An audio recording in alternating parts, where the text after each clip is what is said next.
बे भिडिअआव Assam police arm ब्रान्चनि SI माबोरै जानो हायो, बेसेबां फरायनाय जानांगौ, बेसेबां बैसोनि सुबुङा एसआई जानो हायो, फिजिकेल स्टेन्डार्ड, हाइट, वेट, सेसफोरा बेसेबां जानांगौ, सेलेक्शन प्रसेसआ माबायदि, बेफोरनि सोमोन्दै फोरमायगोन। नोंथांमोना बेनि सिगांनि भिडिअ आनआर्म ब्रान्चनि माबोरै एसआई एबा साब इन्सपेक्टर जानो हायो बे भिडिअखौ नायाखैब्ला डिस्क्रिप्शनाव लिंक होना दोन्दों, थांनानै नायहैनो हागोन। जायफोर फरायसाफोरा आसाम पुलिस आर्म ब्रान्चनि साब इन्सपेक्टर जानो गोसो बिथांमोना बैसो, हाइट, सेसनि जखा, एडुकेशन क्वालिफिकेशन आरो मेडिकेल स्टेन्डार्डनि सोमोन्दै मिथिग्रोना लानाया गोनां। नङाब्ला नोंथांनि खस्थ' खालामनानै एसआईनि थाखाय थियारि खालामनाया ओरैनो दैयाव थांनो हागौ। आसाम पुलिस आर्म ब्रान्चनि एसआई जानो सानोब्ला फार्स्टआवनो जों बेनि गोनां जानाय हाइट, सेस आरो मेडिकेल स्टेन्डार्डखौ मिथिग्रोना लानाया गोनां। 2023 मायथाइनि आसाम पुलिस रिक्रुटमेन्टनि मथे आर्म ब्रान्चनि एसआई जानो थाखाय सासे हौवासा जेनेरेल केटेगरिनि बिजाथिनि हाइटआ 167 सेन्टिमिटार एबा प्राय 5.5 फुट आरो हिन्जावसाफोरनि हाइटआ 162 सेन्टिमिटार एबा 5.31 फुट जानो नांगोन।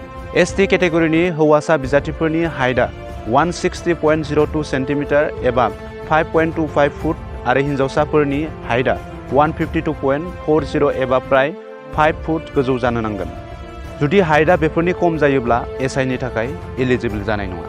एसआई रिक्रुटमेन्टआव हौवासाफोरनि सेसखौ नायनाय जायो। जेनेरेल, ओबिसि, एमओबिसि, एसटिपि, एससि बायदिनि सेसनि जखाया नर्मेलाव 85 सेन्टिमिटार जानो नांगोन आरो एक्सपान्ड खालामोब्ला एबा फेहेरोब्ला खमैबो 90 सेन्टिमिटार जानो नांगोन। एसटि हिल्सफोरना नर्मेलाव 80 सेन्टिमिटार जानो नांगोन आरो एक्सपान्ड खालामोब्ला 85 सेन्टिमिटार जानो नांगोन। पुलिस रिक्रुटमेन्टआव मेडिकेल स्टेन्डार्डआबो इम्परटेन्ट।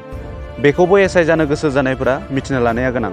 मेडिकेल स्टेन्डार्डआव सासे बिजाथिखौ आथिंनिफ्राय मेगनसिम नायनाय जायो।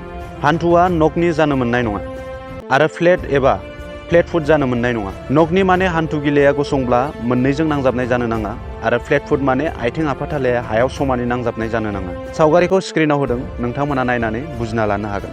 एसआई जानोब्ला मेगननि नोजोरा थिग जानो नांगोन, मोजां जानांगोन, जेबो प्रब्लेम थानो मोननाय नङा आरो heart disease, diabetes, hernia, piles, respiratory disease बायदि बेराम थानो मोननाय नङा।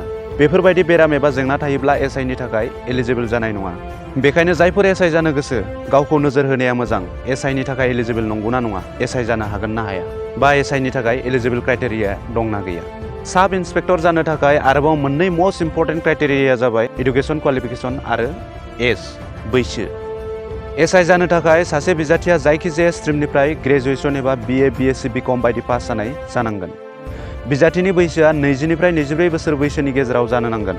एससि एसटिफोरा 5 बोसोर बैसोनि रेहाय मोनो, जिहेतु एससि एसटि केटेगरिनि बिजाथिफोरा 29 बोसोर बैसोसिमनि बिजाथिया एसआई आर्म ब्रान्चनि थाखाय एप्लाइ खालामनो हागोन। ओबिसि, एमओबिसि केटेगरिनि बिजाथिफोरा 27 बोसोर बैसोसिमनि बिजाथिया एसआई जानो हागोन एबा एप्लाइ खालामनो हागोन according to 2023 recruitment.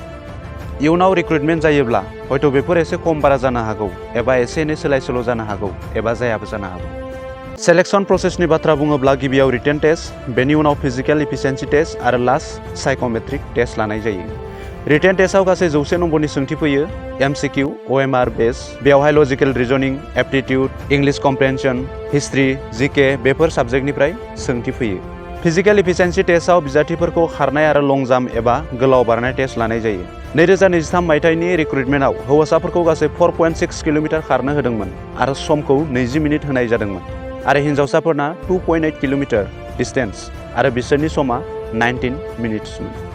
Long jump बारनायनि हौवासाफोरनि मिनिमाम जखाया 365 सेन्टिमिटार आरो हिन्जावसाफोरनि मिनिमाम जखाया 265 सेन्टिमिटार।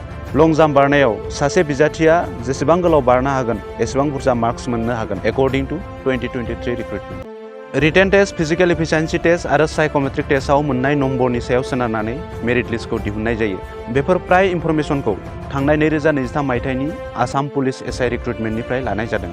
जायफोर इयुनाव एसआई जानो गोसो बिथांमोना बेफोरखौ नायनानै बैफोरनि जखा, एलिजिबिलिटि क्राइटेरिया बायदिखौ नायनानै आगुयै प्रिपारेसन जानो हागोन। बे थांखियैनो बे भिडिअखौ बानायनाय जादों, जाहाथे फरायसा फरायसुलिफोरा बेफोरनि सोमोन्दै एसेब्लाबो मिथिनो हायो। आरो आंनि बे भिडिअजों सोरबा 1% मिथिदोंब्लाबो बेवहायनो आंहा गोजोननाय दं।